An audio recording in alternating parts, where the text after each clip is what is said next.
Next topic में हम ये देखते हैं कि रियल नंबर्स की डेली लाइफ, हमारी डेली लाइफ में एप्लीकेशंस क्या हैं, ये कहाँ कहाँ इस्तेमाल होते हैं। आप ये देखकर या सुनकर हैरान होंगे कि हर जगह पे हम इन्हें इस्तेमाल करते हैं। बचपन में हम काउंट करना, ऐड करना, सब्ट्रैक्ट करना, मल्टीप्लाई करना जो है वो सीखते हैं। इसलिए हम ये सोच भी नहीं सकते कि रियल नंबर्स के बगैर कि ज़िंदगी की कोई हकीकत हो सकती है।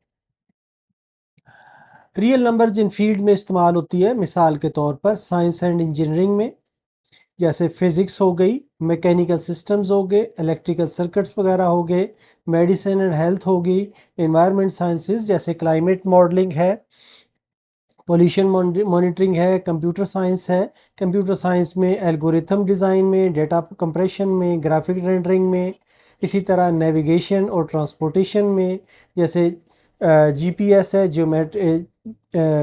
जियोग्राफिकल पोजीशनिंग सिस्टम्स हैं, फ्लाइट प्लानिंग है, सर्वेइंग एंड आर्किटेक्चर है, स्टैटिस्टिक्स है।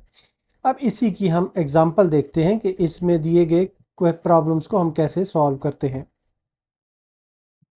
एग्जांपल हमें ये दी गई है कि the sum of two real numbers is 8। दो रियल नंबर्स हैं, उनका सम जो है वो 8 है और डिफरेंस जो है वो 2 है।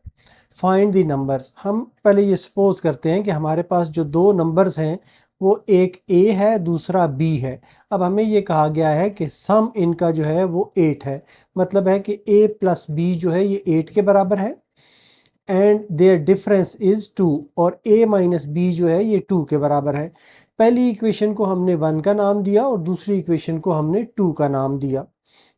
दोनों को अगर हम ऐड करें तो ये b से b कैंसिल हो जाएगा और ये आ जाएगा रिजल्ट हमारा 2a इज इक्वल टू 10 के बराबर आ जाएगा, या 2 से डिवाइड करें तो a इज इक्वल टू 5। एक नंबर हमारे पास ये आ गया, a is equal to 5।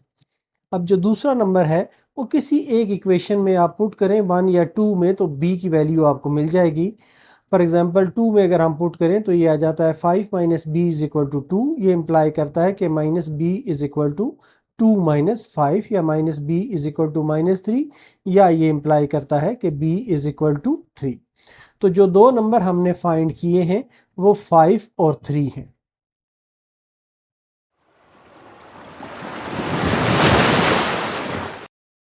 Next topic में हम देखते हैं कि हम टेम्परेचर्स की आपस में कन्वर्जन्स कैसे कर सकते हैं। हमारे पास जो अवेलेबल टेम्परेचर्स हैं वो 3 टाइप के हैं। एक टाइप जो है वो केल्विन कहलाती है, दूसरी फ़ारेनहाइट कहलाती है, और तीसरी सेल्सियस, जिसे हम सेंटीग्रेड भी कहते हैं, जिसे आम जिंदगी में हम इस्तेमाल कर सकते हैं। इनके कंपैरिजन का एक चार्ट यहाँ पर दिया गया है।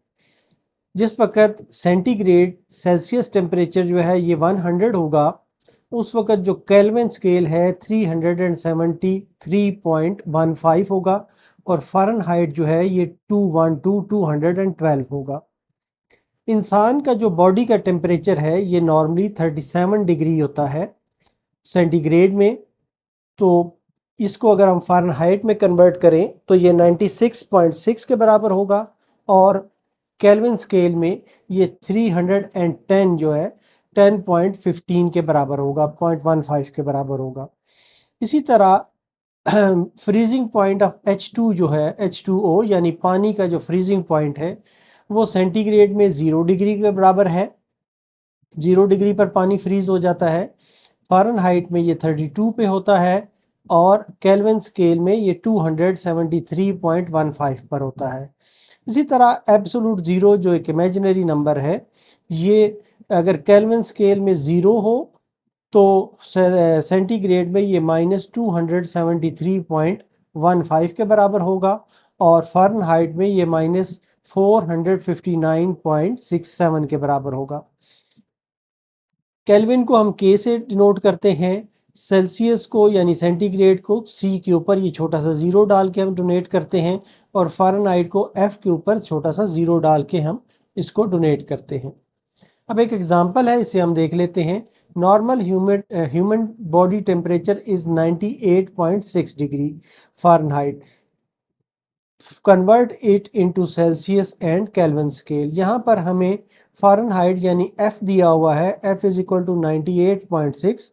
तो पहले हम इसे सेंटीग्रेड में कन्वर्ट करते हैं। सेंटीग्रेड में इसको कन्वर्ट करने का फार्मूला ये है 5/9 with in bracket F minus 32। F जो है वो 98.6 है। यहाँ पर हमने इसको पुट किया, इसको सॉल्व किया तो रिजल्ट आया C is equal to 37 degree. इसी तरह केल्विन में से हम कन्वर्ट करते हैं तो C हमारे पास K is equal to C plus 273 इसमें जमा करें तो फिर ये केल्विन स्केल आता है। C जो है ये 37 डिग्री है, इसमें हम ये ऐड करते हैं 273 तो 310 केल्विन इसमें हमारे पास रिजल्ट आता है। तो इस तरह से हमने गिवन फ़ारेनहाइट को सेंटीग्रेड और केल्विन में कन्वर्ट किया है।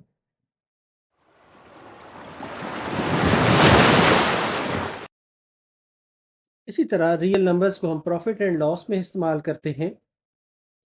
ताजिर जो प्रॉफिट अर्न करते हैं या लॉस करते हैं उसको हम कैसे कैलकुलेट कर सकते हैं। प्रॉफिट ये होता है कि जो चीज़ किसी चीज़ को ख़रीदा गया है उसको कॉस्ट प्राइस कहते हैं, और जो सेलिंग प्राइस है जिस चीज़ पर बेचा जाता है।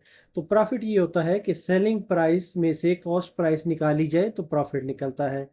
अगर प्रॉफिट को हम P से डिनोट करें, सेलिंग प्राइस को SP से डिनोट करें और कॉस्ट प्राइस को CP से डिनोट करें तो P is equal to SP minus CP आ जाता है।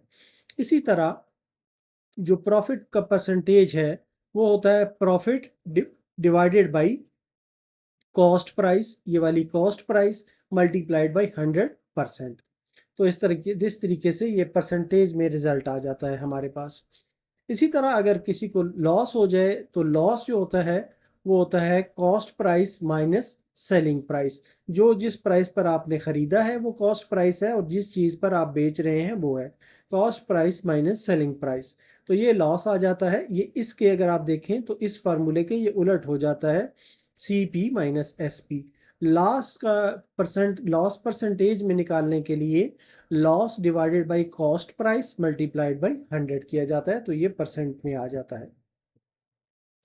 एग्जाम्पल है, Hamel purchased a bicycle for rupees 6,590 and sold it for 850. Find the profit percentage। उसने 6,590 रुपये में ख़रीदी है, 6,850 रुपये में भेजी है। तो यहाँ पर हमारे पास दो चीज़ें निकालनी है। पहले हमने कि कॉस्ट प्राइस क्या है। कॉस्ट प्राइस है ये 6,590 है। सेलिंग प्राइस ये हमें दी गई है, इसको हम SP से डिनोट करते हैं, ये 6,850 है, 6,850 है। तो प्रॉफिट जो है वो आ जाएगा SP minus CP, selling price minus cost price. इन दोनों को माइनस करेंगे तो ये ₹260 इसका प्रॉफिट आ जाता है।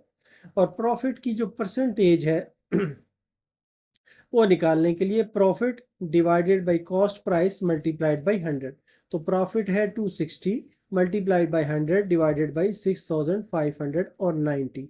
इसको आप सॉल्व करेंगे कैलकुलेटर की मदद से तो ये आ जाता है 3.94% या नियरली इक्वल टू। ये जो निशान है ये डिनोट करता है नियरली इक्वल टू, ये 4% के बराबर है। नेक्स्ट एग्जांपल है, Umair bought a book for rupees 850 and sold it for rupees 720. What was his loss percentage? यहाँ पर हमने लॉस फाइंड करना है क्योंकि जो कॉस्ट प्राइस है वो ज़्यादा है और सेलिंग प्राइस जो है वो इससे कम है, इसलिए लॉस हो गया। तो cost price of book CP जो है वो 850 है, सेलिंग प्राइस जो है SP वो 720 है। तो लॉस जो है 850 माइनस 720 हो गया, तो ये आ गया ₹130।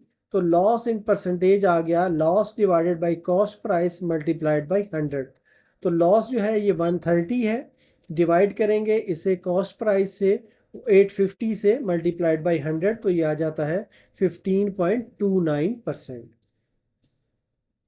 इसी तरह रेशो निकालने का भी फार्मूला है। Salim, Nadeem, Tanveer earned a profit of 450,000 from a business if their investment in the business are 4:7:14 find each persons profit.